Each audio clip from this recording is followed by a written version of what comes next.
Muy buenos días, soy el doctor Daniel Domínguez Vargas, médico residente de primer año de la especialidad de Imagenología Diagnóstica y Terapéutica del Centro Médico Nacional La Raza, Hospital General Gaudencio González Garza. Hoy iniciaremos con el módulo del aparato digestivo, con este primer tema, donde hablaremos de embriología y anatomía descriptiva y radiológica del tracto digestivo. Tendremos dos objetivos principales. El primero será entender la formación del tracto digestivo, esto dándole un enfoque didáctico para mejorar el aprendizaje de las malformaciones congénitas y también aplicar estos conocimientos de anatomía descriptiva en los métodos de imagen disponibles, esto para el estudio de las estructuras que componen el tracto digestivo. Dentro de los temas que abarcaremos, en embriología hablaremos de las generalidades, el intestino anterior, la formación del intestino medio y del intestino posterior.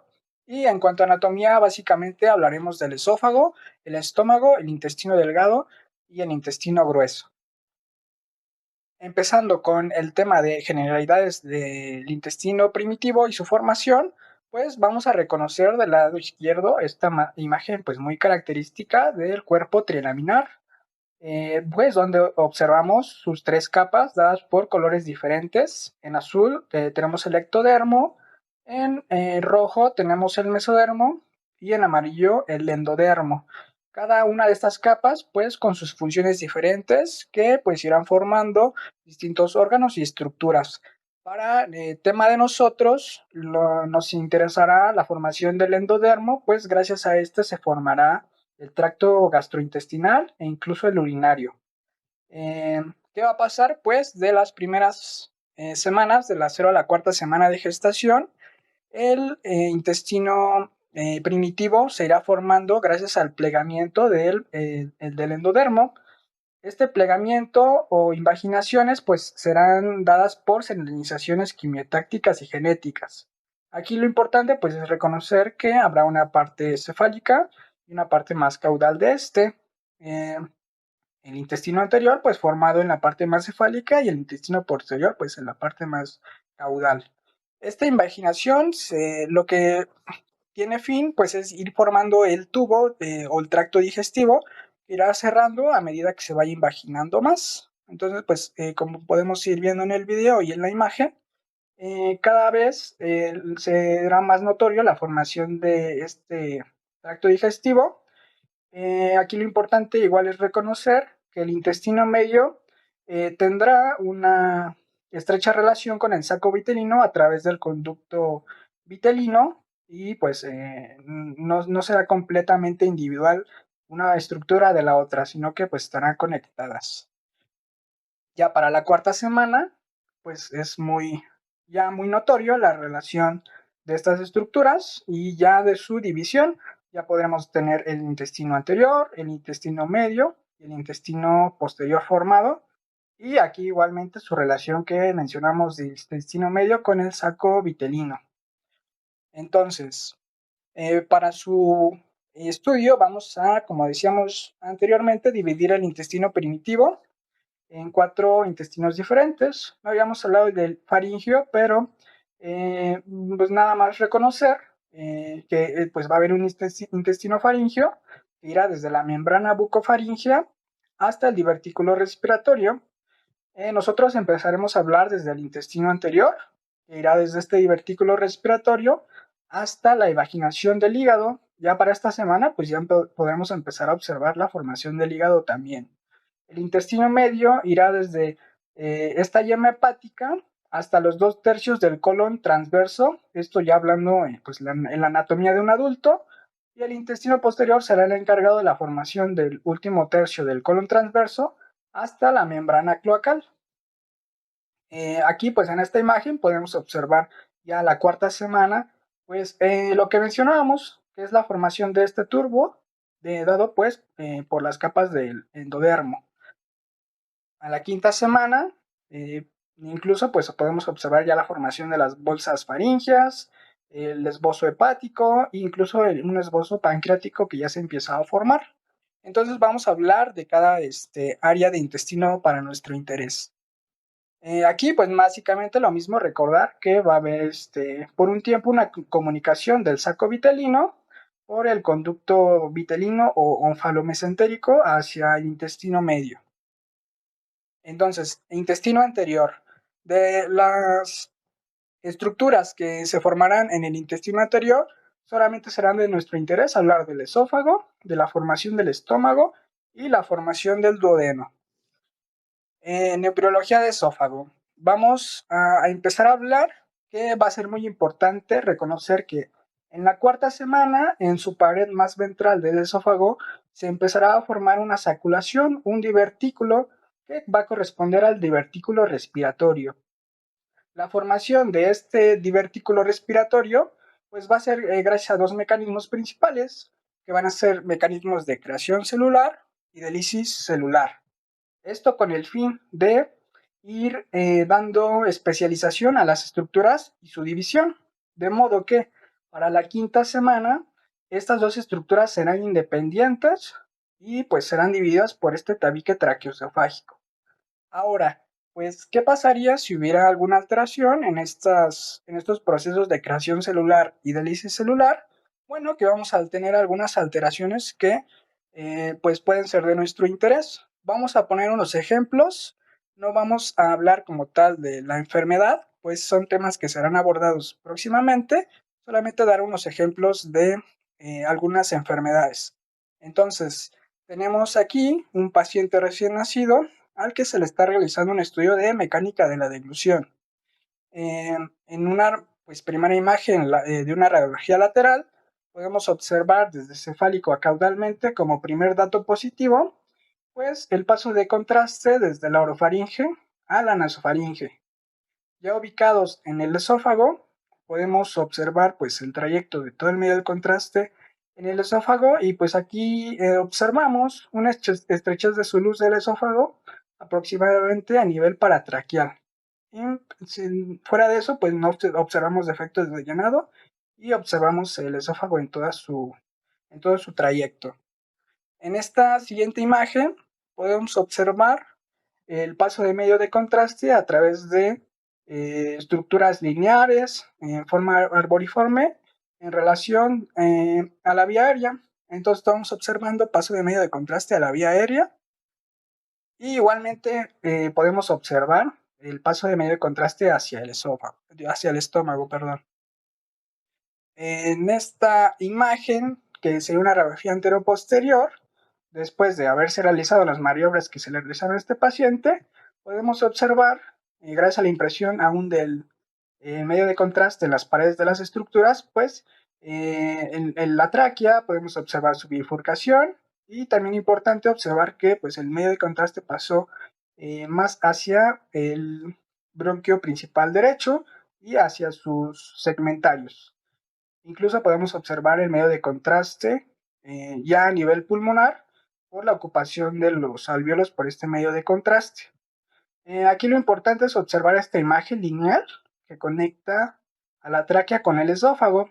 Esto pues en relación a una fístula y sabiendo la clasificación que ya igualmente veremos más adelante, solo hablaremos que esta fue una tipo H, que no es tan común.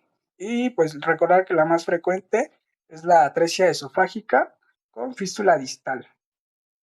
Entonces, vamos a continuar con la embriología, pero ahora de estómago. Aquí se menciona en la literatura que va a aparecer al inicio de la cuarta semana como una dilatación fusiforme del intestino anterior. Me dediqué a buscar la palabra fusiforme, que significa en forma de uso, y encontré que el uso era esta estructura que se utilizaba para hilar anteriormente, que era un palo, y en medio, pues, bueno, se enrollaba el hilo y daba esta forma que se menciona en forma de uso. Entonces, pues aquí tenemos al estómago con esta forma, en forma de uso, que es, pues, dijimos una dilatación que aparece la cuarta semana. Aquí lo importante va a ser reconocer que el estómago va a tener principalmente dos rotaciones diferentes, que va a haber una parte posterior que va a crecer más rápido que la anterior, que a medida que vayan creciendo, pues nos dará las curvaturas mayores y menores. La primera rotación que se va a dar va a ser una rotación longitudinal siguiendo las manecillas del reloj, como podemos ver aquí en la imagen. Esta rotación va a ser de 90 grados. Aquí igual, pues ya que se hizo la rotación, podemos observar que lo que mencionamos, que la parte que era posterior, ahora va a irse hacia la derecha y nos dará en relación a la curvatura mayor. La segunda rotación va a ser una rotación antero-posterior, igualmente siguiendo las manecillas del reloj. Entonces, lo que se encontraba más cefálico ahora será hacia la derecha y lo que se encontraba más caudal ahora se irá hacia la izquierda, ya dando pues la anatomía típica que conocemos del estómago. Eh, Hablando ahora del duodeno, aquí igual es importante reconocer que el duodeno en su primera porción aún va a ser parte del intestino, bueno, va a ser la parte terminal del intestino anterior y en sus últimas porciones del duodeno ya formarán a ser parte, la parte más cefálica del intestino medio. La forma en que vamos a observar el duodeno y que a un inicio lo vamos a encontrar intraperitoneal y ya al final de su formación va a ser retroperitoneal, va a ser pues por varios mecanismos que van a intervenir. Uno de ellos va a ser la rotación del estómago. Gracias a la rotación del estómago y además del crecimiento rápido de la cabeza del páncreas o el páncreas en general, pues harán que lo que antes veíamos como el duodeno que estaba más intraperitoneal sea retraído hacia la parte posterior. Aquí incluso lo vamos a ver en las imágenes. Aquí estamos viendo la rotación, el crecimiento del páncreas y su retracción hacia la parte posterior del abdomen.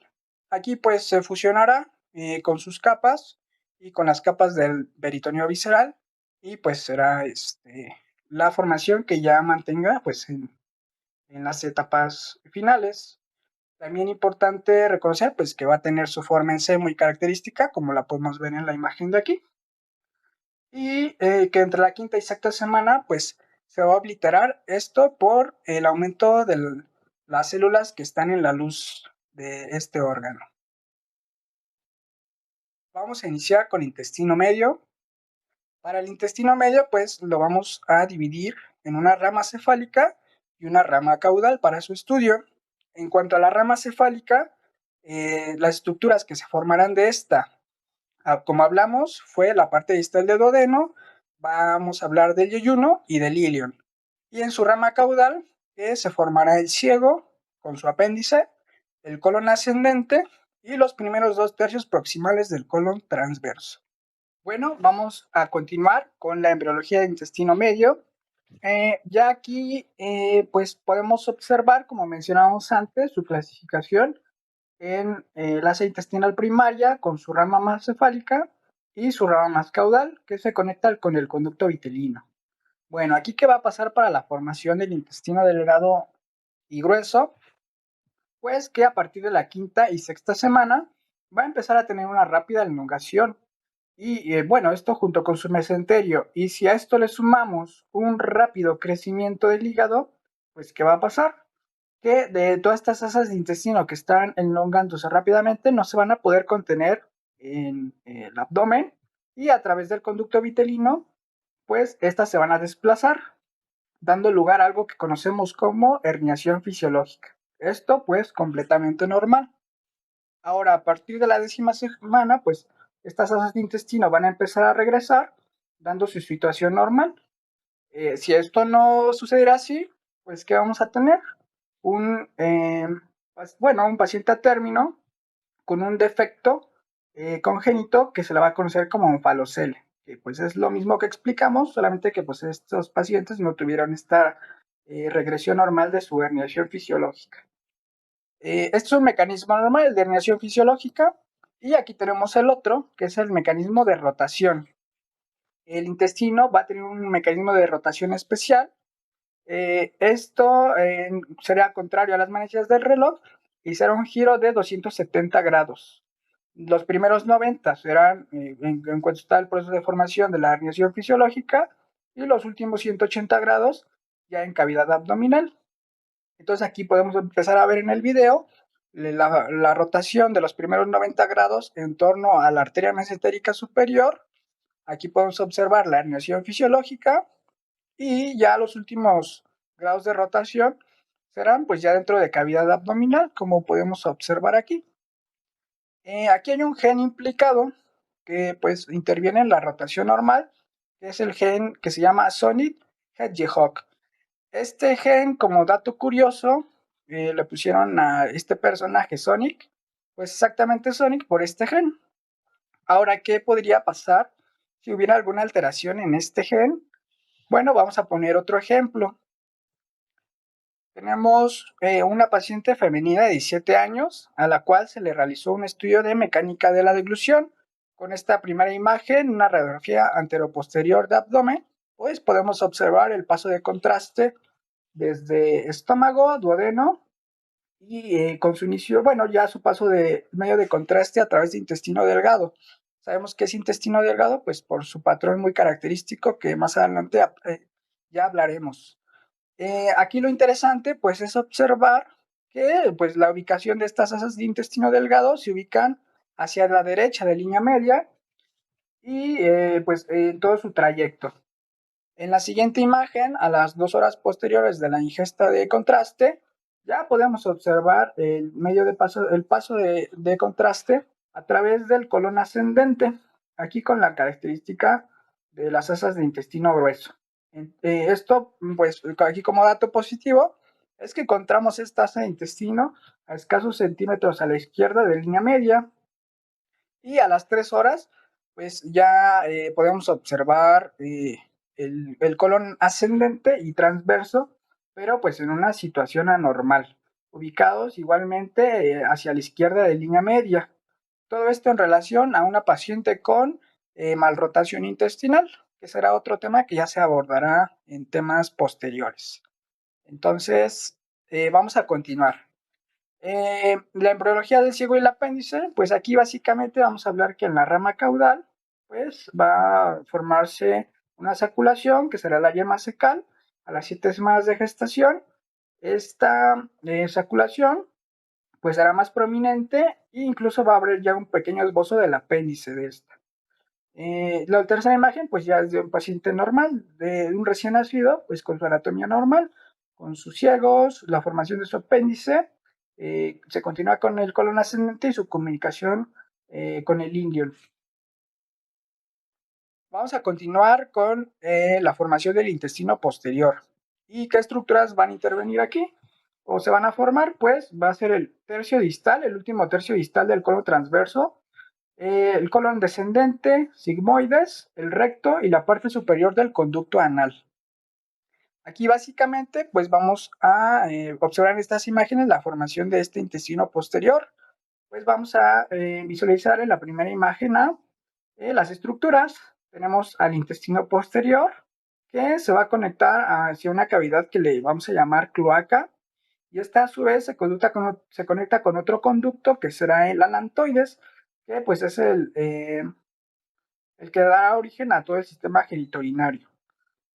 Aquí igual importante reconocer que entre estas dos estructuras hay un tabique que se le llama tabique urorectal, que está hecho de tejido del mesodermo, y que este tabique urorectal, a medida que pasan las semanas de gestación, va a empezar a crecer caudalmente hasta quererse conectar con la membrana cloacal, que la membrana cloacal estará por su exterior revestida de tejido de ectodermo. Entonces, aproximadamente a la semana 7 de gestación, va a crecer, como mencionamos, el tabique urorectal hasta conectarse con la membrana cloacal, y va a dividirnos ya la estructura del conducto anorrectal del pues, sistema genitourinario. Igualmente, pues aquí reconocer que a la semana 7 esta membrana pues se va a romper y va a formar una cavidad, bueno, una abertura que va a conectar, será la abertura anal, y una que será la abertura ventral del seno urogenital. Esto pues en una formación normal. Ahora pues aquí podemos igual tener algunas alteraciones que pues bueno, puedan darnos diferentes presentaciones en pacientes recién nacidos si hay alguna alteración. Igualmente vamos a poner un ejemplo.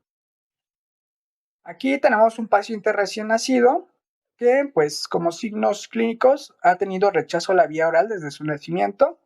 Se le toma esta radiografía anteroposterior toracoabdominal, donde, pues como dato positivo, podemos observar esta distribución de gas anormal con, eh, bueno, con incremento de sus asas y visualización de su asa intestino delgado y grueso.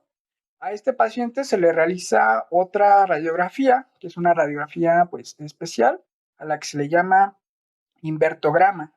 Básicamente, pues al paciente lo colocan en prono y la radiografía es tomada lateral. Igualmente llegan a poner un marcador radiopaco en la abertura anal. En este caso pusieron una moneda y pues se toma la radiografía. Aquí lo que estamos observando, pues por la distribución de gas que tiene, da dilatación de las asas de intestino delgado y grueso, pues en su parte más distal esta formación como en pico de ave, dando lugar pues a una obliteración de la luz del intestino grueso. Y pues a esto, ¿cómo le llamaremos? Si no hay una conexión entre el conducto anal y el intestino grueso, pues una imperforación de ano o un ano imperforado. Entonces, dentro de las anomalías, pues podemos encontrar que hay pacientes con fístulas anorrectales, pacientes con fístulas rectovaginales, con fístulas rectoperineales, o en caso de este paciente como pues un ano imperforado. Ya hay varios grados, pero igualmente ya será abordada esta enfermedad en temas posteriores. Vamos a iniciar con la correlación anatomoradiológica del tracto digestivo.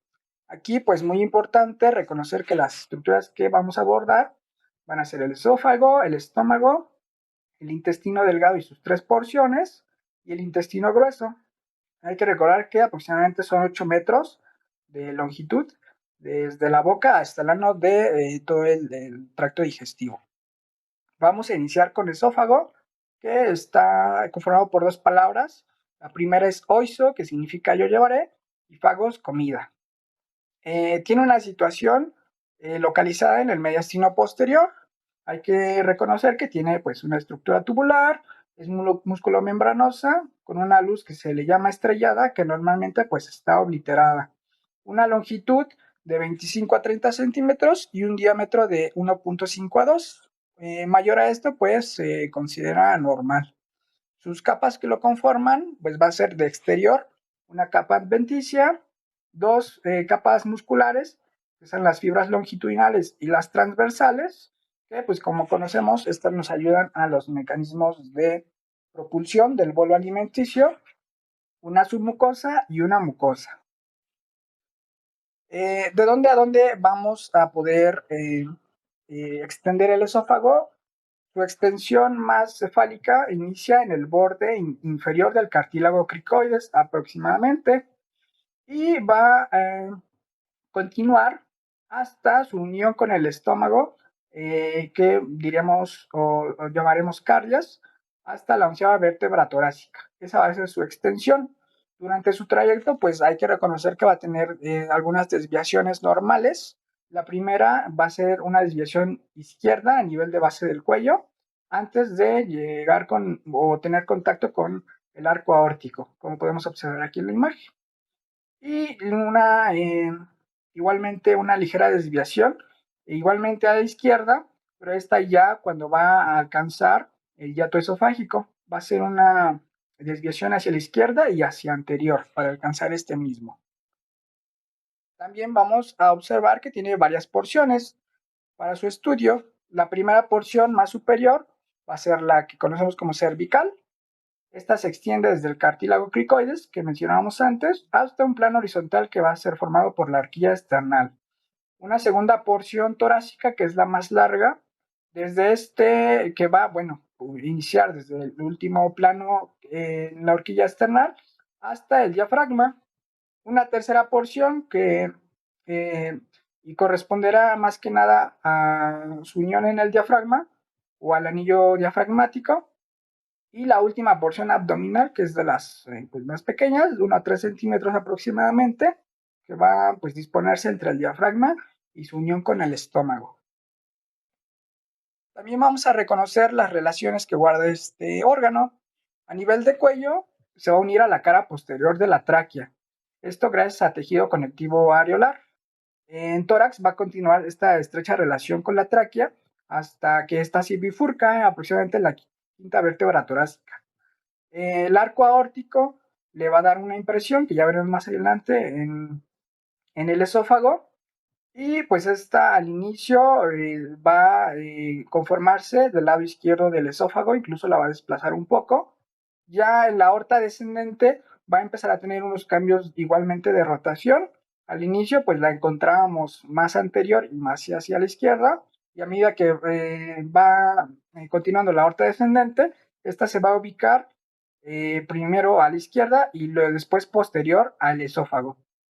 ¿Qué va a pasar? Pues que igualmente el esófago va a ser un poco desplazado hacia la derecha por esto mismo. Igualmente reconocer que tiene dos esfínteres esofágicos, uno superior y uno inferior. El esfínter esofágico superior va a estar formado por el cartílago cricoesofágico, que aquí está eh, señalado con un número 5. Este pues es un músculo que va desde, como menciona, desde la cricoides y va a abrazar al esófago. Normalmente pues este músculo lo que va a hacer es que va a mantener cerrado el esófago, y ya en algún momento un mecanismo de deglución pues este se va a relajar. El esfínter esofágico superior más que nada va a estar dado por el engrosamiento de las paredes del esófago. Como podemos observar en la imagen, a medida que pues se va conectado con su unión al diafragma, estas fibras musculares se van engrosando. Y este engrosamiento es el que se le va a conocer como esfínter esofágico inferior, que igualmente en algún mecanismo de deglución, pues este esfínter se relaja para el paso del bolo alimenticio. En cuanto a su irrigación arterial, en el cuello va a estar dado por su irrigación por las arterias tiroideas, que son ramas del tronco tirocervical, y esta a su vez de las arterias subclavias. Ya en tórax, como podemos observar aquí, van a provenir directamente de la aorta. Y pues va a haber varias ramas. Va a tener arterias bronquiales, va a tener de sus ramas esófago-traqueales, y va a tener unas ramas intercostales, todas estas provenientes de la aorta descendente. Ya en el abdomen, pues su irrigación va a provenir principalmente de las arterias frénicas inferiores y de la gástrica posterior, como podemos observar aquí en la imagen. Continuamos con su irrigación y su drenaje venoso. Pues este va a ser muy importante porque va a tener drenaje venoso de la circulación sistémica y de la circulación portal. Básicamente, el tercio superior va a estar dado por las venas tiroideas inferiores, su tercio medio por venas frénicas superiores, bronquiales y pericales, que todas estas van a drenar hacia la vena ansigos, y esta a su vez pues hacia la vena cava superior. Y en el tercio inferior, lo que mencionábamos, que va a estar dado gracias a las venas gástricas izquierdas, que estas pues van a desembocar a la circulación portal. Es por eso que pues cuando hay aumentos de presión en estas venas, pues va a dar lugar a lo que conocemos como varices esofágicas. Ya se verá pues igualmente posterior. Su inervación va a ser a través de fibras simpáticas y parasimpáticas, las simpáticas del tronco simpático y las parasimpáticas del plexo vagal. Pues vamos a reconocer básicamente que van a descubrir los dos nervios vagos, uno va a ser anterior y posterior, y ya más caudalmente pues darán lugar a los plexos esofágicos anterior y posterior. Bueno, vamos a hablar un poco de anatomía radiológica de los pliegues esofágicos, lo que es normal y lo que pues observaremos en estudios contrastados. Pues vamos a observar los pliegues del esófago, que van a pues tener una disposición longitudinal, van a tener pues un diámetro menor de 3 milímetros, menos de 3 pliegues vamos a poder observar, y a medida que vayan caudalmente pues estos van a ir confluyendo. Esto sería pues lo normal. Bueno, vamos a continuar con la anatomía radiológica y vamos a reconocer que el esófago va a tener cuatro estrecheces normales, esto dado por su relación con las estructuras anatómicas por las que pasa. La primera es la cricoidea, esta pues en relación a este cartílago e incluso al esfínter esofágico superior que ya habíamos mencionado. La segunda estrechez es la del arco aórtico, dada igualmente por el arco aórtico que esta la desplaza. El bronquio izquierdo también le va a dar una estrechez normal. Y por último va a ser la de la unión a través de o su paso por el diafragma. Entonces va a ser la estrechez diafragmática. Todas estas pues completamente normales que podemos observar en los estudios contrastados. En esta imagen pues más queda igual para visualizar estas estrecheces que mencionábamos. La primera pues aquí da por el arco aórtico. La tercera que es la del bronquio izquierdo. Incluso pues podemos observar su íntima relación en esta vista lateral, el esófago con la aurícula izquierda, pues en alguna enfermedad que aumente el tamaño de estas cavidades, pues nos podría dar alguna alteración igual en la estrechez de la luz del esófago. Y ya por último, la cuarta que era la estrechez que veíamos al paso del esófago en el diafragma. También vamos a observar los anillos esofágicos en estudios contrastados y una saculación del esófago a la que le vamos a llamar el saco esofágico o vestíbulo esofágico, que pues como su nombre lo menciona va a ser una saculación. ¿Y esto por qué se llega a formar? Pues es porque aquí terminan las uniones musculares del esófago, entonces pues aquí se llega a dilatar en esta porción el esófago, que pues es completamente normal. Los anillos pues van a ser dos áreas que vamos a encontrar del esófago más estrechas. Vamos a dividirlas en anillo muscular A de Wolf o anillo muscular B de Wolf. El primero pues más caudal, que corresponde al área tubular con la porción sacular que mencionábamos antes.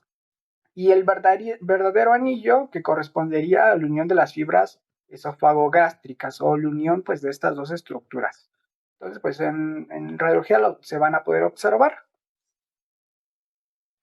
También para su estudio del esófago, incluso para la interpretación de alteraciones, pues vamos a tener unas porciones radiológicas que para nosotros ubicar más las lesiones más exactamente vamos a utilizar, y pues va a haber una mnemotecnia que va a ser el PAI-VIRES, donde pues vamos a irla dividiendo. La P va a ser de paratraqueal, que va a ser el área que tiene pues estrecha relación con la tráquea. La A va a ser de aórtico en relación al arco aórtico. La B es de bronquial con el bronquio izquierdo, y entre estos dos va a estar el área interaórtico bronquial. Más caudalmente vamos a encontrar el área interbronquial y el área retrocardíaca entre estas dos, que va a ser pues el área más grande de todas estas. Después el área epifrénico, y ya en su porción abdominal vamos a encontrar la última porción, que es la sumergida. Entonces, pues con esto más fácilmente nosotros podremos localizar alteraciones o anomalías que encontremos en los estudios contrastados. Bueno, hablando ya de la anatomía de estómago y sus generalidades, vamos a hablar que la palabra estómago viene de estomachos, que significa boca. El estómago, pues sabemos que es un órgano intraperitoneal, bien localizado en el espacio supramesocólico. Va a tener dos caras y también va a tener dos curvaturas, una mayor y una menor. Bien dispuesto en forma de J, y de tamaño pues puede variar de acuerdo a la constitución anatómica de los pacientes, con la función principal pues de la digestión enzimática. Entonces, dentro de sus segmentos que nosotros reconocemos, está el cardias, que es la unión entre el esófago y el estómago, el fondo, que es la parte más cefálica, un cuerpo, un antro y su segmento pilórico. Nosotros, pues para reconocer más fácilmente estos segmentos, pues lo que podemos hacer, primeramente, trazar una línea horizontal que va del cardias. A esta línea, todo lo que se encuentre por encima de esta, le llamaremos fondo. Ahora, si nos ubicamos en la incisura angular, que pues es este ángulo que se forma en la curvatura menor, igualmente trazamos una línea vertical. Todo lo que se encuentra a la izquierda, pues ya le llamaremos la porción pilórica. Y todo lo que se encuentra pues entre estas dos líneas, le conoceremos pues como el cuerpo. El estómago va a tener distintas morfologías que hay que reconocer, pues llegan a ser normales y no van a producir ninguna relevancia clínica para los pacientes. Lo que nosotros consideraremos normal será el estómago autónico. ¿Esto qué significa? Que vamos a ubicar la porción del píloro y la porción de la incisura angular. Si estos se encuentran al mismo nivel, pues llamaremos que es un estómago eutónico. Ahora, si encontramos el pírolo más arriba de 1 centímetro que la incisura angular, a este le llamaremos un estómago hipotónico. Ahora, si es al revés y encontramos al pírolo más, más descendido, mayor a 1 centímetro que la incisura angular, se le llega a denominar a esta morfología en estómago en astas de buey, que pues es completamente en algunos pacientes normal. Igual muy importante, el paciente pediátrico. En los pacientes pediátricos normalmente llegan a tener el estómago más distendido, con aerofagia. Van a ser estómagos más transversos en cuanto a su posición y muchas veces no se va a poder observar el bulbo duodenal, que será un signo característico que será el de bulbo oculto. Esto en el contexto del paciente pediátrico, que es pues igualmente completamente normal. Y ya les pongo aquí una última morfología, que es la que se le llama estómago en cascada. Este estómago pues va a tener un fondo más prominente, como podemos observar. ¿Qué es lo que va a pasar aquí? Pues que cuando ingresa el bolo alimenticio, primeramente se va a llenar el fondo. Este fondo, pues, lleno, va a empezar el bolo alimenticio a caer a través de eh, la calle gástrica y va a aparecer, pues, como en cascada, que está cayendo el bolo alimenticio hacia su parte más caudal, por eso se le llama así. Incluso, pues, les traigo una imagen, una magnificación de una radiografía anteroposterior de un estudio contrastado, pues, donde observamos el fondo completamente lleno y ya aquí observaríamos, si fuera en tiempo real, pues cómo va cayendo el bolo alimenticio. Por eso se le llama en cascada. Y en el contexto de algunos pacientes, pues es completamente normal. Para hablar de sus capas del estómago, pues reconocer que son 4. Va a tener una capa mucosa, una capa submucosa, la muscular, que está dada por 3 tipos de fibras musculares, la más interna, la oblicua, circular y la longitudinal. Y por último, pues una capa serosa. En cuanto a su irrigación y drenaje venoso, la irrigación de la curvatura mayor va a estar dada por la arteria gastromental, pues en este caso sería la izquierda, y también la arteria gastromental derecha. Esta pues es rama de la gastroduodenal. Y pues en la curvatura menor igualmente va a estar dada por la arteria gástrica izquierda. Y en especial pues de estas ramas pues van a provenir del tronco celíaco. Ahora, en cuanto a su drenaje venoso, igualmente, pues va a estar dada por una vena gastromental izquierda y una vena gastromental derecha. En cuanto a la curvatura menor, va a estar dado por la vena gástrica izquierda y la vena gástrica derecha. En especial esta, pues, tiene su drenaje a través de la vena porta. En cuanto a su inervación, pues el estómago va a tener 2 tipos de fibras, una inervación parasimpática y una simpática. La parasimpática, proveniente, como conocemos, del tronco vagal, y pues como sabemos, pues hay una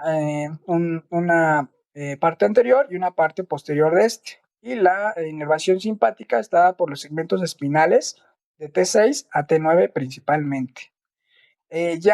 Hablando en el contexto de la anatomía radiológica, bueno, pues en los estudios contrastados vamos a poder observar, gracias al contraste y a la mucosa del estómago, la anatomía de pues, esta estructura.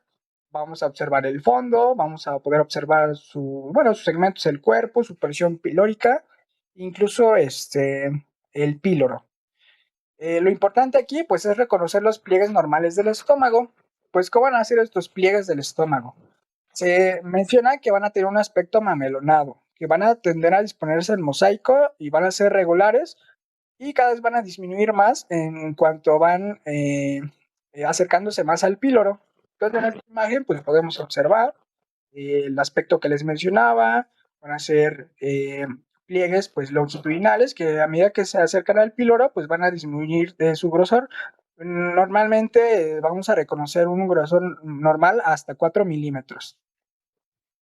Igualmente vamos a reconocer que va a haber unos pliegues especiales que se encuentran en relación con la curvatura menor, a los que les llamaremos pliegues de Meganstrasse o también llamados de calle gástrica, que aquí en esta imagen podemos observar.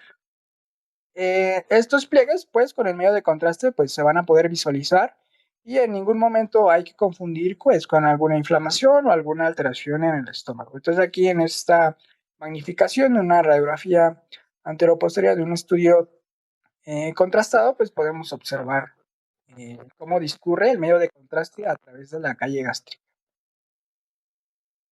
Vamos a continuar con las generales del intestino delgado. Reconocer que pues este va a iniciar desde el píloro y va a terminar en la unión ileocecal. Mide aproximadamente 6 a 7 metros de longitud y pues obviamente su función principal es la de absorción de nutrientes. Tiene igualmente su capa mucosa, su capa submucosa y de capas musculares solamente va a tener circular y longitudinal, además de su serosa. Su primera porción, que es el duodeno pues viene de 12 traveses de dedo que cuando pues empezó su estudio era lo que medía, por eso le pusieron duodeno, que si lo traducimos a centímetros, pues aproximadamente van a ser 25. Y este pues con una dilatación a mayor o normal hasta 3 a 5 centímetros que puede tener el duodeno. Pues sabemos que es un órgano supramesocólico, pero también va a tener porciones retroperitoneales, como veíamos desde su embriología. Y pues va a tener esta forma en C, por su estrecha relación con la cabeza del páncreas. ¿Qué porciones va a tener el duodeno? Pues van a ser 4. La primera porción, que va a ser la porción del bulbo, que va a medir aproximadamente 5 centímetros, va a tener pues mesenterio propio y va a estar anterolateral aproximadamente a L1. Aquí como podemos observar, la porción descendente, que va a ser la porción más larga, aproximadamente 10 centímetros, está lateral a L1 y L3 y termina en el borde inferior de L4. En ella, pues muy importante, hay que reconocer que va a insertarse la ámpula de Vater, por la que pues va, como sabemos, eh, provenir pues el conducto pancreático y los conductos provenientes del colédoco y de, pues como conocemos de la producción pues de líquido pancreático y de la bilis. Tenemos la porción horizontal, que es pues aproximadamente 6 a 8 centímetros, es longitudinal y atraviesa la línea media a nivel de L3. Pues bueno, igualmente recordar que estas últimas porciones pues, van a ser retroperitoneales. Y ya la última porción, la ascendente, va a medir aproximadamente 5 centímetros, comienza a la izquierda de L3 y pues como es ascendente va a subir hasta L2. En esta porción pues ya nuevamente se va a hacer intraperitoneal. Vamos a ver el patrón mucoso del duodeno normal que nosotros podemos encontrar. Principalmente pues van a ser dos, el del bulbo y el del resto del duodeno. En el bulbo pues se menciona que es un patrón parecido al del antro pilórico, que eran estas fibras longitudinales más pequeñas que llegan a confluir. Ya hablando de las porciones restantes del duodeno, se habla que van a ser superficies de configuración interna blanda, aterciopelada, como podemos observar aquí en la imagen. Esto pues dada por las vellosidades, y a diferencia del yeyuno alien, aquí van a ser más anchas. Entonces pues aquí podemos observar el patrón mucoso normal del duodeno. Vamos a continuar con la anatomía de yeyuno e ilion. Yeyuno viene de la palabra yeyunum, que significa vacío. Esto por, pues, entre sus primeros inicios de estudio, al estudiar este órgano, pues siempre lo encontraban vacío, por eso se le llama así. Ilios, que significa retorsión. Van a ir desde la flexura duodeno-yeyunal hasta la unión iliocecal. Aproximadamente entre las dos estructuras van a medir de 6 a 7 metros de longitud. Eh, Como tal, no tenemos una referencia anatómica donde inicie, bueno, ilion y termina el yeyuno, pero pues por sus porciones y la ubicación en el abdomen, pues vamos a poderla dividir. Más adelante, pues hablaremos específicamente del tema radiológico. Clínicamente se menciona que la mayor parte del yeyuno se localiza en el cuadrante superior izquierdo y ilion se localiza en el cuadrante inferior derecho.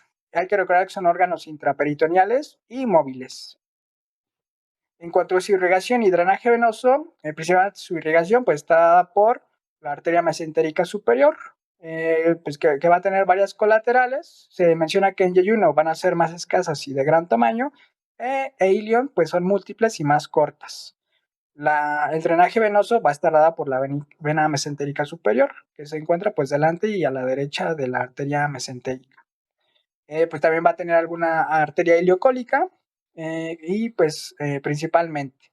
La inervación nerviosa va a estar por fibras igualmente simpáticas y parasimpáticas. Las simpáticas, pues, provenientes de los segmentos espinales del T8 a T10, y las fibras parasimpáticas del tronco vagal posterior. Bueno, vamos a empezar a reconocer el patrón mucoso del yeyuno e ilion porque van a tener pues diferentes características. Iniciando de su diámetro, se sabe que el diámetro va a ir gradualmente disminuyendo a medida que se van acercando al ciego. Por eso en el yeyuno va a poder tener una distendibilidad aproximadamente de 3 a 3.5 centímetros, que es lo normal, y el ilion hasta 2.5 centímetros. Eh, en el yeyuno vamos a tener este patrón mucoso pues, dado por las válvulas coniventes, patrón más lineal, que pues ahorita vamos a hablar más específicamente de su patrón radiológico. No va a haber pues placas de Peyer mayormente, a diferencia de ilion, donde pues no va a haber tantas válvulas coniventes, pero pues sí vamos a observar un mayor número de placas de Peyer. Entonces, estos repliegues circulares, que pues decíamos que son las válvulas coniventes, pues van a tener este aspecto espiral, enrollado, van a comenzar en la segunda porción del duodeno y van a ir disminuyendo a medida que pues van alcanzando la unión iliocecal. Entonces el niño pues ya no vamos a tener tanto este paratón mucoso. En esta imagen vamos a observar cómo podemos nosotros, en estudios de imagen, poder diferenciar entre yeyuno e ilion. Se habla que si nosotros trazamos una línea que vaya desde el ángulo trace hasta la válvula iliocecal y a esta a su vez le trazamos una línea perpendicular, todo lo que se encuentre por encima vamos a nosotros ubicarlo como el yeyuno. Y todo lo que se encuentre debajo podremos hablar que se trata del ilion. Incluso en esta imagen de una radiografía anteroposterior de abdomen, de un estudio de de un estudio de tránsito intestinal, podemos observar pues estas asas de intestino de yeyuno con un patrón que se le llama pluma de ave, aquí pues con las válvulas coniventes más observables, y a medida que nosotros observamos el ilion, pues se ubica un patrón más lineal, igual dado por las válvulas coniventes, pero se le llega a llamar en patrón en pila de monedas. Aquí a la derecha pues ponemos la disposición de estas vellosidades, las de yeyuno arriba y la de ilion abajo. Vamos a iniciar con intestino grueso, pues es este órgano que mide aproximadamente 1.50 metros. Va a tener una distensibilidad muy variable de 3 a 8 metros aproximadamente. La parte que más es distendible es la parte del ciego, que puede llegar hasta 9 centímetros de distensibilidad y es normal. Va a estar unida pues por un mesocolon y pues la vamos a ubicar por sus segmentos en el ciego, su apéndice, el colon ascendente, su ángulo hepático, un colon transverso, un ángulo esplénico, un colon descendente, un colon sigmoides y el recto. Las capas que va a tener el intestino grueso pues van a ser la mucosa, la submucosa, dos capas musculares que es la longitudinal y la circular, y su capa más externa que es la sedosa. El intestino grueso pues va a igualmente tener diferentes estructuras que podremos observar en los estudios contrastados.